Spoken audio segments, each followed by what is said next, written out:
Bienvenidos a la clase de uroginecología. Les presenta Leslie Eileen Moya Bastos, fisioterapeuta colombiana, especialista en acondicionamiento físico, con especialidad en uroginecología obstétrica. La uroginecología se considera una especialidad. En la última década, las alteraciones del piso pélvico han experimentado grandes transformaciones. Estas han generado desde el punto de vista desde la prevención, diagnóstico y tratamiento diferentes puntos de vista. Es por ello que es importante involucrar a un equipo multidisciplinario. Dentro de nuestro equipo multidisciplinario encontramos en primera instancia al ginecólogo, seguido del urólogo, proctólogo, anestesiólogo, enfermeros y nosotros no podemos quedar por fuera como fisioterapeutas. Como objetivos, tenemos que conocer en primera instancia la fisiología y fisiopatología del piso pélvico femenino en todas las etapas de la vida de la mujer. Conocer la anatomía clínica y quirúrgica del piso pélvico femenino en todos sus compartimentos. Identificar patologías a través del estudio de signos y síntomas, realizar exámenes diagnósticos urodinámicos y clínicos para la elaboración de diagnósticos y seguido de un plan terapéutico. Así como fundamentar y justificar la toma de decisiones diagnósticas y terapéuticas frente a la patología ginecológica y uroginecológica. La postura. La postura es una parte importante de su salud a largo plazo. El mantener un cuerpo en la posición correcta, ya sea en movimiento o de manera estática, puede ayudar a evitar dolores, lesiones y otros problemas de salud. Es por ello que es tan importante y fundamental hablar de la postura para estas alteraciones. Hay que tener en cuenta que la adolescencia es la etapa en la que se producen cambios para ambos géneros. Para mujeres será un máximo crecimiento entre los 11 y los 13 años, mientras que en los hombres su máximo crecimiento estará entre los 13 y 15 años. La postura es aquella posición de mantener o de sostener el cuerpo, y la encontramos de dos tipos, postura dinámica y estática. La postura dinámica se refiere a cómo se sostiene al moverse, como cuando se está caminando, corriendo o agachándose para poder levantar algún objeto, mientras que la postura estática se refiere a cómo se mantiene cuando no está en movimiento, cuando está sentado, de pie o durmiendo. ¿Cómo es la postura en el hombre? Tendrá una rectificación cervical y torácica. Poseerá una postura erguida y su crecimiento acelerado le dará la longitud de esta estatura. Vamos a encontrar la vejiga superior al suelo de la pelvis y de la próstata. Esta se dirige hacia anterior, superiormente al recto y a las vesículas seminales. Mientras que en la mujer encontramos que el cuello va a ser más largo, esbelto, con musculatura mucho más débil. Va a haber un aumento de la cifosis dorsal y tendrá una pelvis mayor y menor. Además, la pelvis es una cavidad estrecha hacia su parte inferior.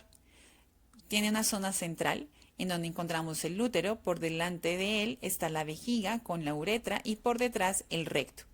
Y el borde de la pelvis es mucho más grande que el del hombre. Una mala postura puede llegar a ser perjudicial para la salud. Puede provocar un desalineamiento del sistema musculoesquelético, desgaste de la columna vertebral, haciéndola más frágil y con tendencia a lesiones, causar dolor de cuello, hombros y espalda. También disminuye su flexibilidad. Puede llegar a afectar la forma correcta de cómo se mueven las articulaciones. Van a afectar el equilibrio y aumenta el riesgo de caídas. Va a ser más difícil que tenga una ingesta correcta de comida y por lo tanto una alteración en el patrón respiratorio correcto. Veamos las características en hombres y en mujeres. En hombres encontramos que los órganos sexuales aumentan su tamaño, hablamos de pene y testículos. Se va a producir un desarrollo muscular que lleva consigo un desarrollo corporal. Va a crecer el vello en el pubis y en las axilas y también en todo el cuerpo. Y la voz se va a hacer mucho más grave. En las mujeres se produce un aumento de tamaño de los órganos sexuales como los ovarios, útero, vagina y labios. Va a haber un desarrollo de los senos y de los pezones, ensanchamiento de la cadera, aumenta el tejido adiposo y crece el vello en pubis y en axilas. Veamos la ubicación según los cuadrantes y según las cavidades. Encontraremos órganos y sus funciones. Hablemos de cada uno de ellos. El mediastino es un espacio situado entre las cavidades pleurales y se denominan mediastinos. Se dividen en mediastino inferior, se sitúa en el corazón, y el mediastino superior. El mediastino inferior se divide a su vez en un mediastino anterior que va por delante del corazón, un mediastino medio con el pericardio y un mediastino posterior por detrás del pericardio. Órganos del mediastino superior. Timo. Promueve el desarrollo de las células específicas del sistema inmune llamadas linfocitos T. Tráquea. Brinda una vía abierta al aire inhalado y exhalado. Aorta o tronco pulmonar. Transporta sangre oxigenada. Vena cava superior. Recoge la sangre de la cabeza, el cuello, los miembros superiores y del tórax. Vías linfáticas. Troncos linfáticos y nódulos, también conocidos como los ganglios. Sistema nervioso autónomo. Hablamos del vegetativo. Nervio frénico. Transporta información sensitiva procedente de la pleura, el pericardio y peritoneo diafragmático. Órganos del mediastino inferior. El mediastino inferior contiene el drenaje linfático retroesternal de la glándula mamaria. El mediastino medio contiene el pericardio con vasos cardíacos próximos, como la aorta ascendente, tronco pulmonar y la vena cava superior, así como el frénico con sus vasos pericardiofrénicos. En el mediastino posterior encontramos la aorta ascendente, esófago con el plexo esofágico del nervio vago, conducto torácico, tronco simpático con los nervios esplácnicos, ácigos, hemigácigos, así como los vasos y nervios intercostales. Los cuadrantes abdominales son segmentos limitantes del abdomen invisibles. En cada uno de estos se encuentran diversos órganos vitales para el ser humano. Su función va a ser delimitar los espacios de la cavidad abdominal en partes iguales. No son más que una parte de una cavidad del cuerpo denominada abdomen. Esta se va a ubicar en la parte inferior del tórax y en parte de la pelvis. En esta zona se encuentra el ombligo, el cual es un punto de referencia esencial para determinar la división topográfica del abdomen. Ubicamos 3 zonas, 3 superiores, 3 intermedias y 3 inferiores.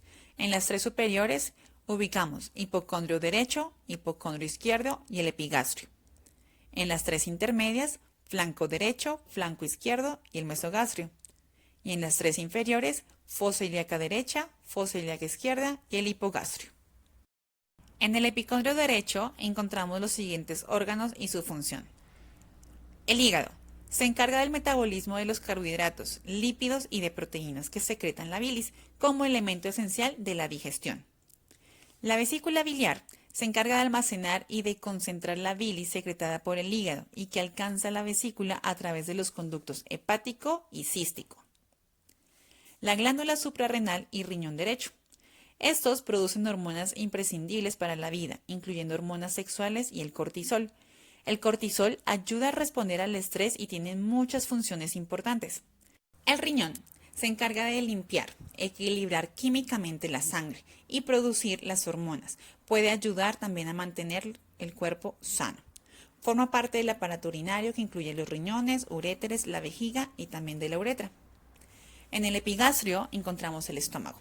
El estómago acumula la comida a la espera de la secreción de los jugos gástricos y de aquellas enzimas digestivas que van a ser parte de las células que componen el proceso de la digestión.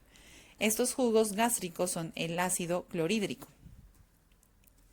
El duodeno ayuda a seguir dirigiendo los alimentos que vienen desde el estómago, se encarga de absorber los nutrientes y también el agua. El páncreas se encuentra en contacto con el intestino y vierte en el duodeno su jugo pancreático que es indispensable para la digestión y al mismo tiempo vierte en la sangre la insulina para procesar el azúcar que entra a la sangre por el intestino. Es exocrina, lo que produce enzimas que ayudan a la digestión como la amilasa y la lipasa. En el hipocondrio izquierdo encontramos la cola del vaso. Esta ayuda a controlar la cantidad de sangre en el organismo y destruye las células envejecidas y dañadas. El riñón derecho descansa exactamente debajo del hígado y el debajo del diafragma y junto al vaso, estando el riñón derecho levemente más abajo que el izquierdo, producen hormonas indispensables para la vida, incluyendo las hormonas sexuales y el cortisol. Estos dan limpieza y el equilibrio químico que anteriormente se fue mencionando. Los riñones están situados en la parte posterior superior del abdomen, entre la última vértebra torácica y la tercera lumbar. Aproximadamente miden entre 10 a 12 centímetros de longitud y entre 5 a 7 centímetros de ancho. El riñón izquierdo es 2 centímetros más elevado que el derecho. En el flanco derecho, izquierdo y en el mesogastrio encontramos el colon ascendente, transverso y el descendente. El colon ascendente y transverso, su función es de producir la absorción de agua y de electrolitos, mientras que el colon descendente es el de almacenar las materias fecales hasta su expulsión por medio de las heces. En la fosa ilíaca derecha encontramos el apéndice. Este se encarga de refugiar aquellas bacterias saludables que forman y regulan la flora intestinal. El ciego es una parte inicial del colon en donde desemboca el contenido de la digestión del intestino delgado. Los ovarios producen óvulos que se desplazan a través de las trompas de falopio. En el hipogastrio encontramos el útero. Es un órgano que se encarga de alimentar al feto en desarrollo antes del nacimiento. Los ovarios producen óvulos, que permiten como tal el proceso de la fecundación. El útero es el órgano encargado de la gestación. Los ovarios producen estos óvulos que se desplazan a las trompas de falopio y en las mujeres que no han pasado la menopausia, estos ovarios producen las hormonas del estrógeno al comienzo del ciclo menstrual. La fosa ilíaca izquierda. Encontramos el colon sigmoides. Se contraen para incrementar la presión en el interior del colon, haciendo que los excrementos se muevan hacia el recto. Intestino delgado. Ayuda a la digestión, absorción y es una barrera además de una parte fundamental del sistema inmune. E intestino grueso. Se limita a absorber las vitaminas que son liberadas por las bacterias que habitan en el colon y el agua. Hola, bienvenido al aparato genital masculino. El sistema reproductor masculino está formado por un conjunto de órganos, dos glándulas, los testículos que elaboran una serie de hormonas y el semen, una serie de conductos, las vías espermáticas. Los órganos genitales masculinos se dividen en dos, en los internos y externos. En internos encontramos testículos, conductos excretores, deferentes, vesículas seminales y la próstata, mientras que en los externos está el pene y la uretra. Vamos a ver cada uno de ellos. Los testículos son órganos pares, glandulares, que están alojados en el escroto. Están envueltos por albuginia y están formados por un conjunto de conductos, que son los conductos seminíferos. Los túbulos seminíferos están unidos en la parte superior. Forman realmente la parte del epidídimo que almacena directamente los espermatozoides. Contiene las células intersticiales de Leydig y están compuestos por el epitelio estratificado complejo y tienen poblaciones celulares. Las células de Sertoli rodean y ocupan los espacios de las células espermatogénicas contiguas. Son células germinativas que se encargan de nutrir, mantener y fagocitar aquellas que están defectuosas.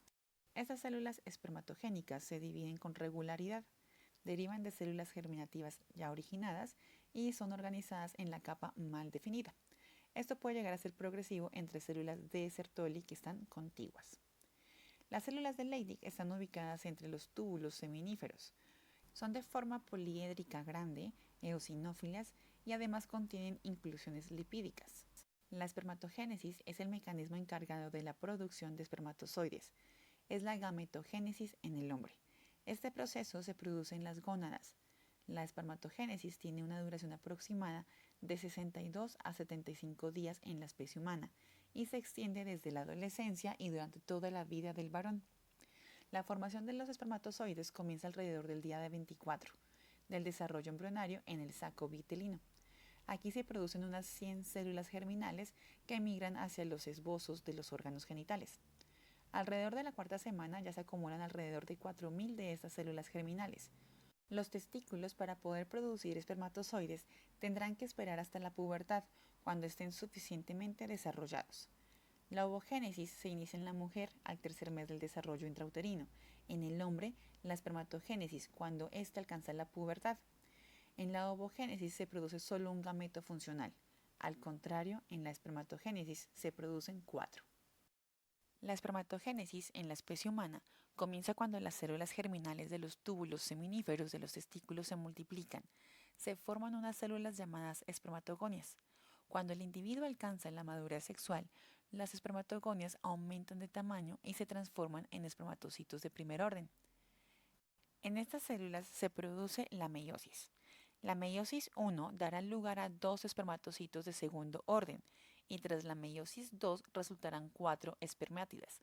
Gracias a la meiosis de una célula diploide surgen cuatro células haploides, llamados gametos. Durante el eyaculado se produce una elevada pérdida de espermatozoides, junto con un número bastante elevado de espermatozoides mal formados.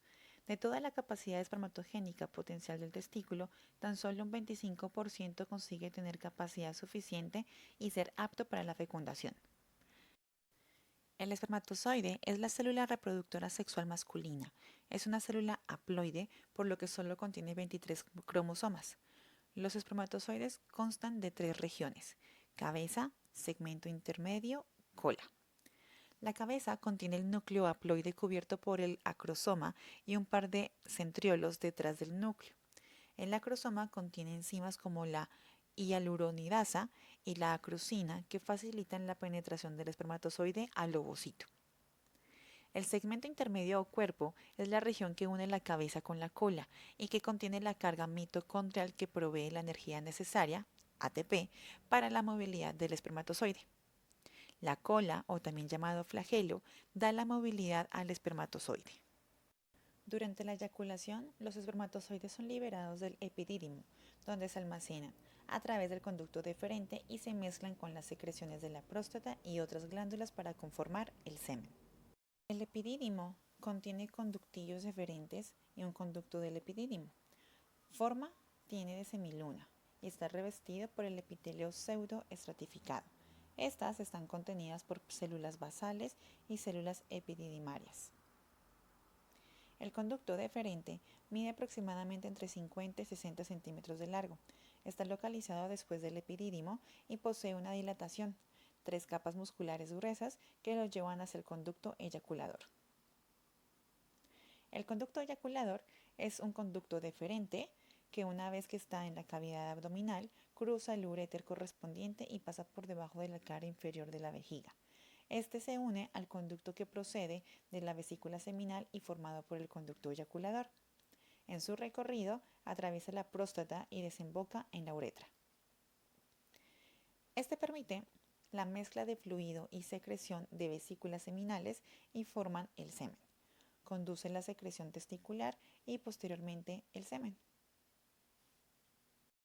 El semen es un líquido viscoso y blanquecino que empieza a producirse durante la pubertad.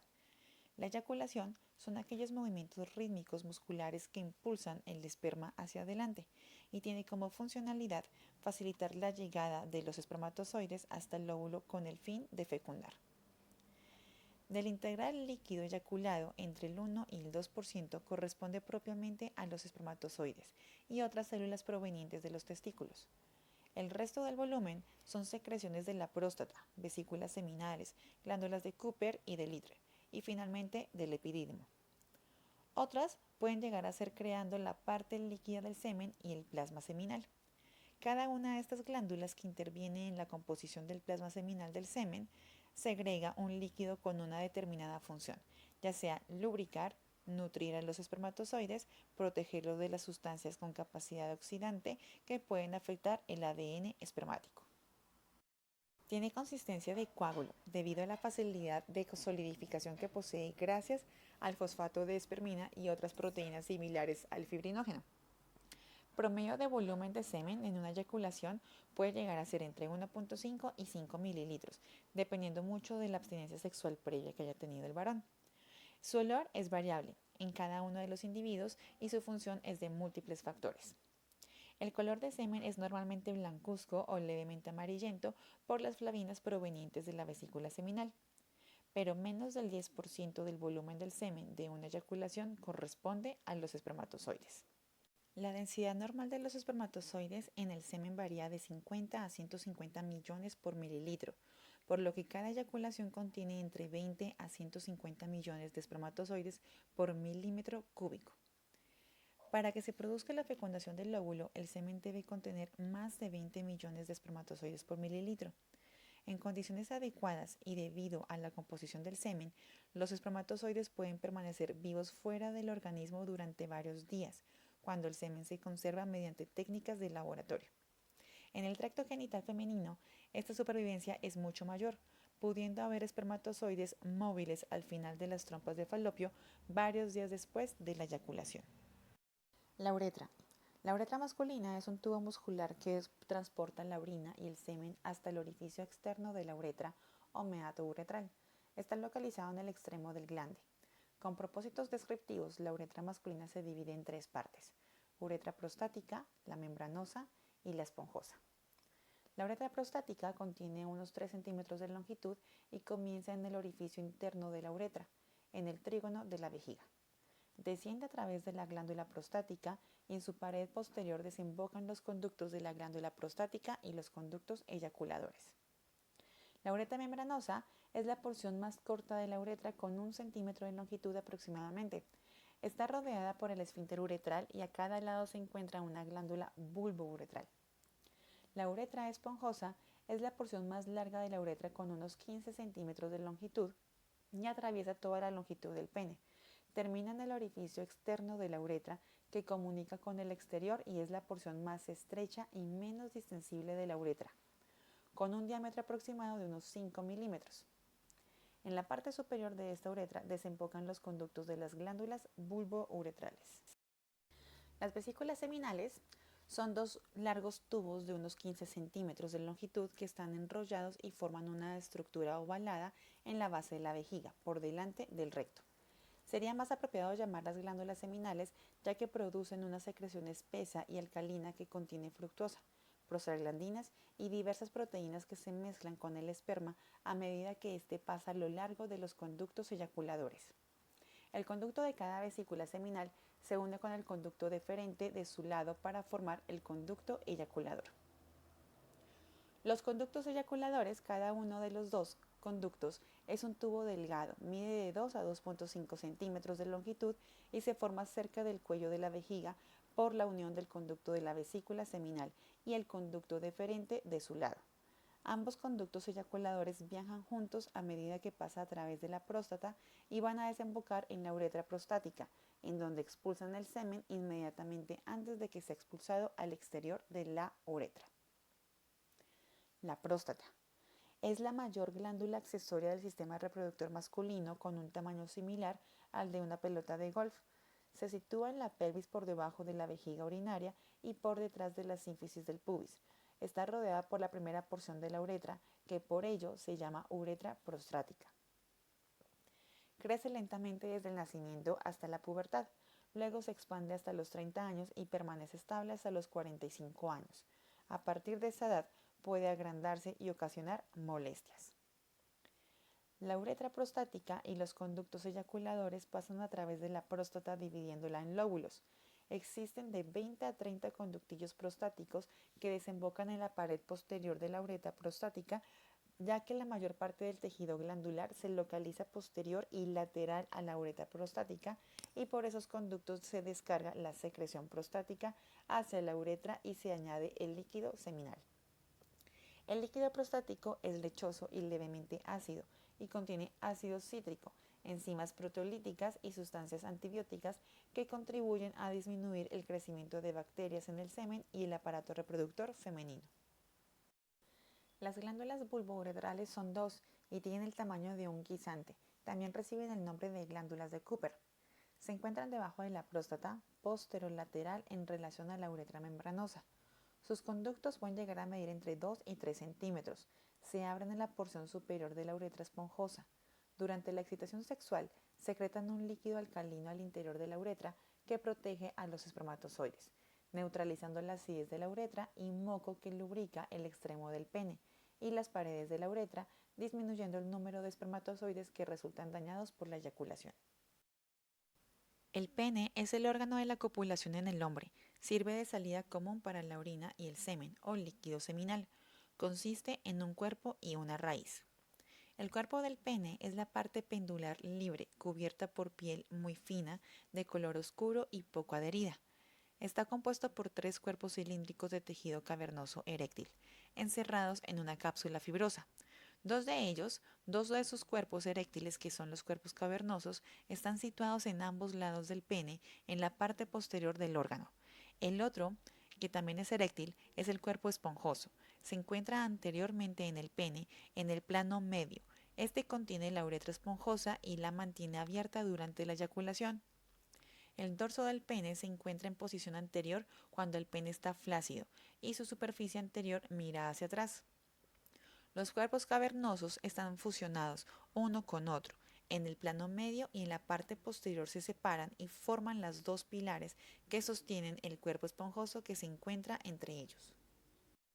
Mientras que la raíz del pene es la parte superior de sujeción del pene y contiene los dos pilares que se insertan a cada lado del arco púbico. Cada pilar del pene está rodeado por un músculo isquiocavernoso. El bulbo del pene es la porción ensanchada de la base del cuerpo esponjoso por donde penetra la uretra. Esta uretra es la esponjosa en el cuerpo esponjoso y está unido a los músculos profundos del periné. La contracción de todos estos músculos esqueléticos permite la eyaculación. El peso del cuerpo del pene está sostenido por dos ligamentos que lo sujetan a la superficie anterior de la sínfisis del pubis.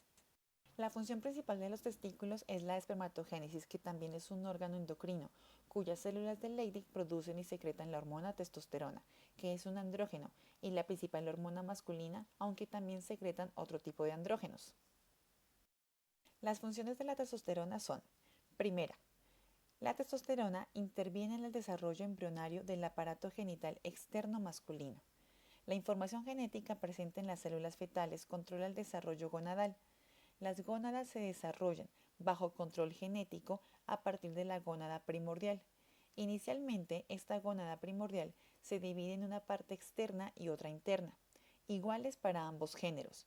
En el hombre, la parte interna dará lugar al testículo, mientras que en el de la mujer es la parte externa la que se desarrolla y da lugar al ovario. Una vez formados, los testículos comienzan a producir testosterona, la cual influye sobre el desarrollo ulterior del aparato reproductor fetal. Para que se desarrolle el aparato genital externo del hombre, solo se requiere testosterona. En ausencia de esta, se desarrolla el aparato genital externo de la mujer. Es decir, que en la mujer es la ausencia de testosterona lo que determina los cambios femeninos. La segunda función es mantener la espermatogénesis, actuando sobre receptores situados en las células de Sertoli. La testosterona es incapaz de iniciar la espermatogénesis por sí sola.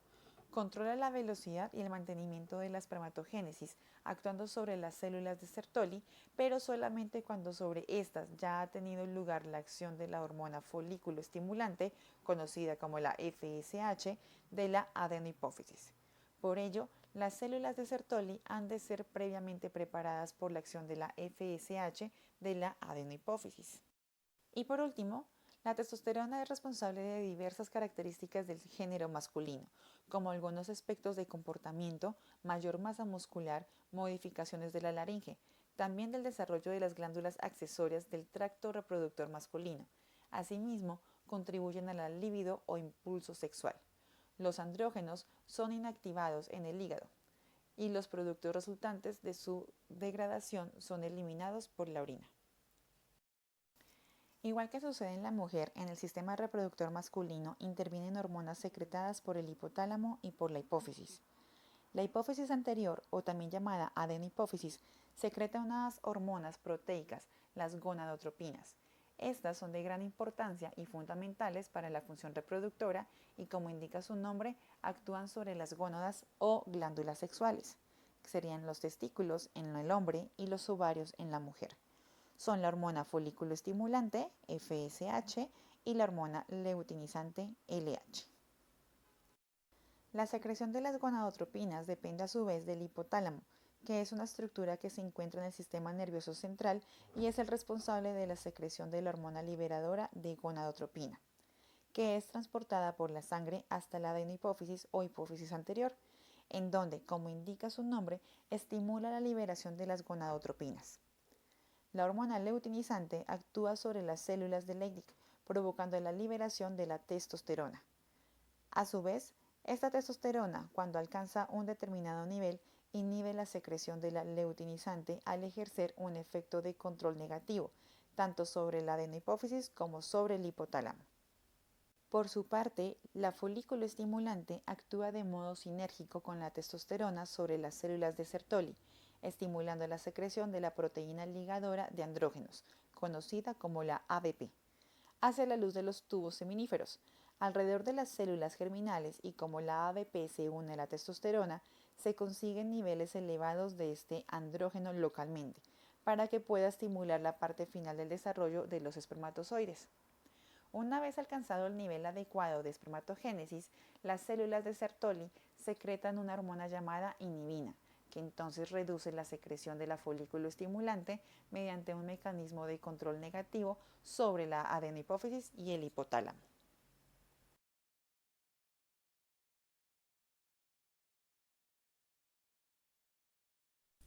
Hola, bienvenido al aparato genital femenino. El sistema reproductor femenino posee tres grandes grupos. En el primero, órganos genitales externos, donde encontramos monte de Venus, labios mayores, labios menores, vestíbulo de la vagina, clítoris y bulbos del vestíbulo. El segundo grupo está conformado por los órganos genitales internos, como la vagina, útero, trompa de falopio y los ovarios. Y por último, el tercer grupo son las glándulas genitales auxiliares, las glándulas vestibulares y las glándulas parauretrales. Monte del pubis, o también llamado monte de Venus. El monte del pubis es una eminencia redondeada que se encuentra por delante de la sínfisis del pubis. Está formada por tejido adiposo recubierto de piel con vello pubiano.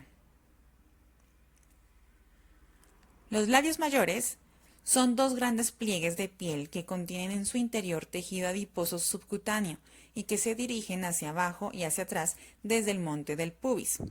Después de la pubertad, sus superficies externas quedan revestidas de piel pigmentada que contiene glándulas sebáceas y sudoríparas y están recubiertas por vello. El orificio entre los labios mayores se llama hendidura vulvar. Los labios menores son dos delicados pliegues de piel que no contienen tejido adiposo subcutáneo ni están cubiertos por vello, pero que poseen glándulas sebáceas y sudoríparas. Los labios menores se encuentran entre los labios mayores y rodean al vestíbulo de la vagina. En mujeres jóvenes sin hijos, habitualmente los labios menores están cubiertos por los labios mayores. En mujeres que han tenido hijos, los labios menores pueden protruir a través de los labios mayores. El vestíbulo de la vagina es el espacio situado entre los labios menores y en él se localizan los orificios de la uretra, de la vagina y de los conductos de salida de las glándulas vestibulares mayores, también llamadas de Bartolina, que esas secretan moco durante la excitación sexual, el cual se añade al moco cervical y proporciona una lubricación. El orificio uretral externo se localiza 2 a 3 centímetros por detrás del clítoris e inmediatamente por delante del orificio vaginal. A cada lado del orificio uretral se encuentran los orificios de desembocadura de las glándulas parauretrales, también llamadas de Skinny. Están situadas en las paredes de la uretra y también secretan moco. El orificio vaginal es mucho más grande que el orificio uretral. El aspecto del orificio vaginal depende del himen, que es un delgado pliegue incompleto de la membrana mucosa que rodea dicho orificio. El clítoris es un pequeño órgano cilíndrico compuesto por tejido eréctil que se agranda al rellenarse con sangre durante la excitación sexual. Tiene de entre 2 y 3 centímetros de longitud y está localizado entre los extremos anteriores de los labios menores. Consiste en 2 pilares, 2 cuerpos cavernosos y un glande, y se mantiene en su lugar por la acción de varios ligamentos. El glande del clítoris es la parte expuesta del mismo y es muy sensitivo, igual que sucede con el glande del pene. La porción de los labios menores que rodea al clítoris recibe el nombre de prepucio del clítoris. Los bulbos del vestíbulo son dos masas alargadas de tejido eréctil de unos 3 centímetros de longitud que se encuentran a ambos lados del orificio vaginal. Estos bulbos están conectados con el glande del clítoris por unas venas. Durante la excitación sexual se agrandan al rellenarse con sangre y se estrecha el orificio vaginal produciendo presión sobre el pene durante el acto sexual. La vagina es el órgano femenino de la copulación, el lugar por el que sale el líquido menstrual al exterior y el extremo inferior del canal del parto. Se trata de un tubo músculo membranoso que se encuentra por detrás de la vejiga urinaria y por delante del recto. En posición anatómica, La vagina desciende y describe una curva de concavidad anterior. Su pared anterior tiene una longitud de 6 a 8 centímetros, su pared posterior de 7 a 10 centímetros, y están en contacto entre sí en condiciones normales. Desemboca en el vestíbulo de la vagina entre los labios menores por el orificio de la vagina, que puede estar cerrado parcialmente por el himen, que es un pliegue incompleto de membrana mucosa. La vagina comunica por su parte superior con la cavidad uterina, ya que el cuello del útero se proyecta en su interior, quedando rodeado por un fondo de saco vaginal. El útero se encuentra casi en ángulo recto con el eje de la vagina. La pared vaginal tiene 3 capas, una externa o serosa, una intermedia o muscular, posee músculo liso, y una interna o mucosa, que consta de un epitelio plano estratificado no queratinizado y tejido conectivo laxo que forma pliegues transversales. La mucosa de la vagina tiene grandes reservas de glucógeno que dan lugar a ácidos orgánicos, originando un ambiente ácido que dificulta el crecimiento de las bacterias y resulta agresivo para los espermatozoides. Los componentes alcalinos del semen secretados, sobre todo por las vesículas seminales, elevan el pH. Así resulta menos agresivo para los espermatozoides. El himen es una membrana que se halla interpuesta entre la vulva y el orificio interior de la vagina. Tiene un borde periférico de inserción y un orificio hacia la porción central para la salida de sangre menstrual. Posee un estroma de tejido conjuntivo con fibras elásticas y pequeños vasos sanguíneos, y está revestido por epitelio pavimentoso estratificado en la cara vulvar, la cara vaginal y el borde del orificio. Este es de gran importancia médico-legal debido a que es considerado un marco legal para determinar la presencia o ausencia de coito, aunque en la cultura popular está asociada a la virginidad. Cada vez es menos frecuente este tipo de simbologías. El origen de la palabra himen proviene del nombre del dios griego del matrimonio llamado Himeneo, hijo de Dionisio y Afrodita, y a quien se le consideraba como un joven de extraordinaria belleza. Como el himen presenta formas variables, ha motivado diferentes clasificaciones de acuerdo a anatomistas, ginecobstetras y a forenses. Himen reciente. Es el desgarro del himen por el acceso carnal o coito en una mujer virgen hasta los 6 o 10 días. Desfloración antigua. Es la cicatriz o cicatrices que quedan de los desgarros que sufrió el himen en el coito desflorador. Himen anular. Tiene la forma de un diafragma con un orificio que puede ser central o excéntrico. Himen labiado. Se compone de 2 partes laterales o labios con una hendidura central antero-posterior. Himen semilunar. Tiene la forma de una media luna y cuya concavidad mira hacia adelante. Himen franjeado. Su borde libre tiene entrantes y salientes que semejan la corola de una flor o los dientes de una sierra. Himen tabicado. Cuando el orificio está dividido por una franja central originando 2 orificios. Himen doble. Presenta 2 membranas superpuestas con orificios coincidentes o no. Himen cribiforme. La membrana tiene varios orificios que asemeja a una criba. Himen imperforado. Es el que carece de orificio himeneal. Himen dilatable. El orificio permite el pase de 2 dedos sin romperse y al retirarlos vuelve a sus dimensiones normales. Himen dilatado. La membrana está íntegra, pero el orificio mantiene una abertura amplia. Permite el paso de 2 dedos y al retirarlos conserva su tamaño. El útero. El útero es un órgano muscular hueco con forma de pera que constituye parte del camino que siguen los espermatozoides depositados en la vagina hasta alcanzar las trompas de falopio. Tiene unos 7 a 8 centímetros de longitud, 5 a 7 centímetros de ancho y 2 a 3 centímetros de espesor, ya que sus paredes son gruesas. Su tamaño es mayor después de embarazos recientes y más pequeño cuando los niveles hormonales son bajos, como sucede en la menopausia. Está situada entre la vejiga por delante y el recto por detrás y consiste en dos porciones. Los 2/3 superiores constituyen el cuerpo y 1/3 inferior el cuello o cérvix, que protruye al interior de la parte superior de la vagina, en donde se encuentra el orificio uterino, por el cual se comunica el interior del útero con la vagina.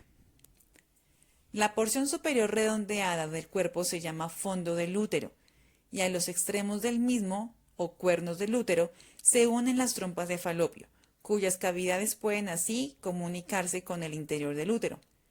Varios ligamentos mantienen el útero en posición. La pared del cuerpo del útero tiene 3 capas. Una capa externa o serosa, también llamada perimetrio, una capa media muscular, constituida por músculo liso y también llamada miometrio, y una capa interna mucosa, con un epitelio simple columnar ciliado, o también llamado endometrio, en donde se implanta el huevo fecundado y es la capa uterina que se expulsa casi en su totalidad durante la menstruación. Las células secretoras de la mucosa del cuello uterino producen una secreción llamada moco cervical. Es una mezcla de agua, glucoproteínas, lípidos, enzimas y sales inorgánicas. A lo largo de sus años reproductores, las mujeres secretan de 20 a 60 mililitros de este líquido cada día, que es menos viscoso y más alcalino durante el tiempo de la ovulación, favoreciendo así al paso de los espermatozoides, a lo que aporta nutrientes y protege de los fagocitos y del ambiente hostil de la vagina y del útero. Parece además que podría tener un papel en el proceso de la capacitación de los espermatozoides. Durante el resto del tiempo es más viscoso y forma un tapón cervical que impide físicamente el paso de los espermatozoides. Las trompas de falopio son dos conductos de 10 a 12 centímetros de longitud y 1 centímetro de diámetro que se unen a los cuernos del útero por cada lado. Están diseñadas para recibir los ovocitos que salen de los ovarios y en su interior se produce el encuentro de los espermatozoides con el óvulo y la fecundación. Con propósitos descriptivos, se divide cada trompa en 4 partes. El infundíbulo, que es el extremo más externo y en donde se encuentra el orificio abdominal de la trompa, que comunica con la cavidad peritoneal.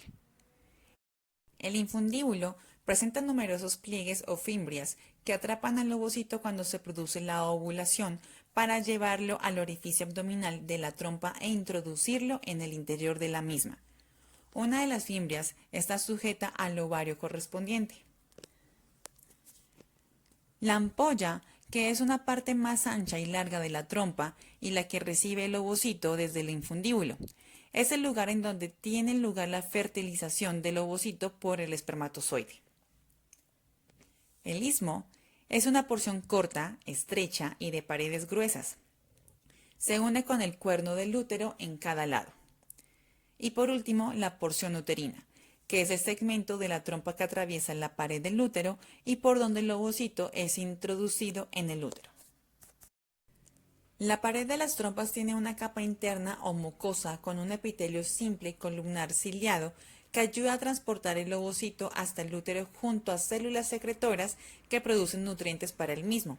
Una capa intermedia de músculo liso cuyas contracciones peristálticas ayudan también, junto con los cilios de la mucosa, a transportar el ovocito y una capa externa o serosa.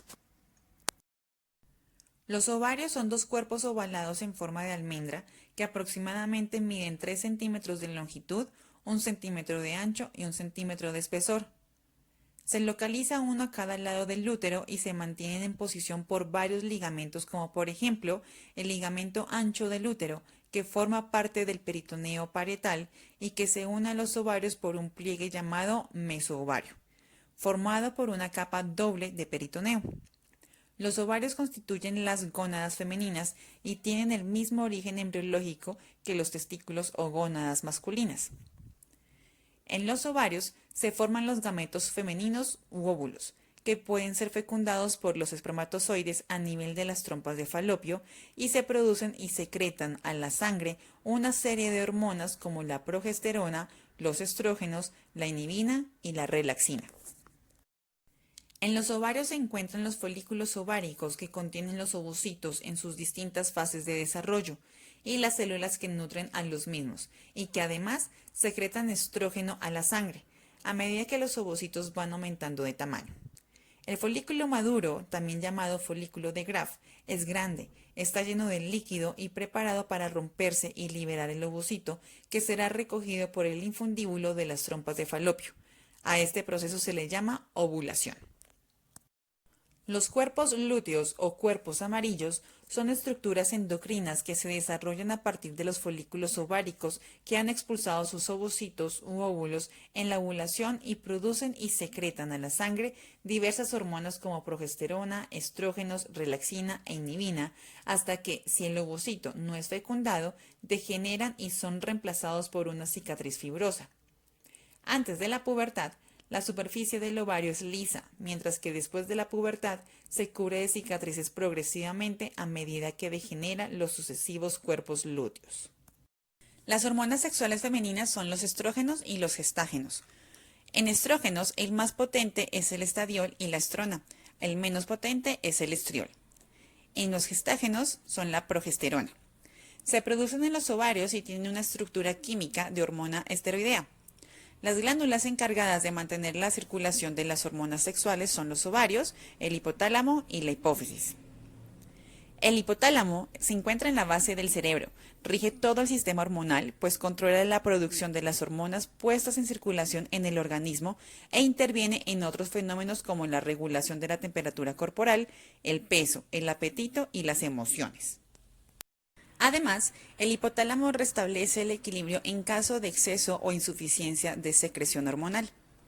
La hipófisis es una pequeña glándula endocrina ubicada bajo el hipotálamo que dinamiza la producción hormonal de los ovarios. Los ovarios son las glándulas sexuales femeninas que rigen el ciclo menstrual. El funcionamiento de estas tres glándulas hacen que el hipotálamo envíe una sustancia química, que sería LHRH, a la hipófisis, que transmite dos hormonas llamadas gonadotropinas, que sería la FSH y la LH, directamente a los ovarios. Estos producen las hormonas de estrógenos y progesterona, que posibilitan la existencia de ciclos regulares, menstruaciones normales, ausencia de dolores, un adecuado moco ovulatorio y un buen desarrollo de las mucosas. Las glándulas de Bartolino están situadas a ambos lados de la vagina, entre los labios menores y la pared genital. Dichas glándulas favorecen las relaciones sexuales, puesto que tienen como función lubricar la vagina. Normalmente, estas glándulas pasan desapercibidas porque resultan poco imperceptibles en condiciones normales, pero cuando se infectan se les conoce como bartolinitis. Las glándulas de Skinny, también llamadas pareuretrales femeninas, son pequeñas glándulas localizadas en la cúpula de la vagina y alrededor del borde distal de la uretra. Suelen pasar desapercibidas salvo casos de infección u obstrucción. Drenan en el borde externo de la uretra femenina y son las encargadas de la lubricación de la uretra distal. Son el equivalente a la glándula prostática masculina, siendo las principales productoras de PSA en mujeres y las responsables de la eyaculación femenina. Son hormonodependientes, estando hipertrofiadas en el embarazo y atrofiadas en el climaterio. Las glándulas mamarias se localizan en el tejido subcutáneo de la pared torácica anterior. En la máxima prominencia de la mama se encuentra el pezón, rodeado por un área pigmentada circular llamada areola. La glándula mamaria contiene hasta 20 masas de tejido glandular, cada uno de los cuales es drenado por un conducto galactóforo, que se abre en el pezón y cada conducto tiene una porción dilatada y el seno galactóforo. La base de la glándula mamaria femenina, más o menos circular, se extiende transversalmente desde el borde lateral del esternón hasta la línea medioaxilar y verticalmente desde las costillas de la segunda a la sexta. Entre la glándula mamaria y la fascia pectoral profunda se encuentra el espacio retromamario que contiene algo de grasa y le permite a las mamas cierto grado de movimiento sobre la fascia pectoral profunda. La glándula mamaria está firmemente fijada en la dermis de la piel subyacente, gracias a los ligamentos suspensorios. Estos ayudan a sostener los lobulillos de la mama. Durante la pubertad, las glándulas mamarias normalmente crecen debido al desarrollo glandular y al aumento del depósito de grasa. El tamaño y la forma de las mamas son el resultado de factores genéticos, raciales y nutricionales.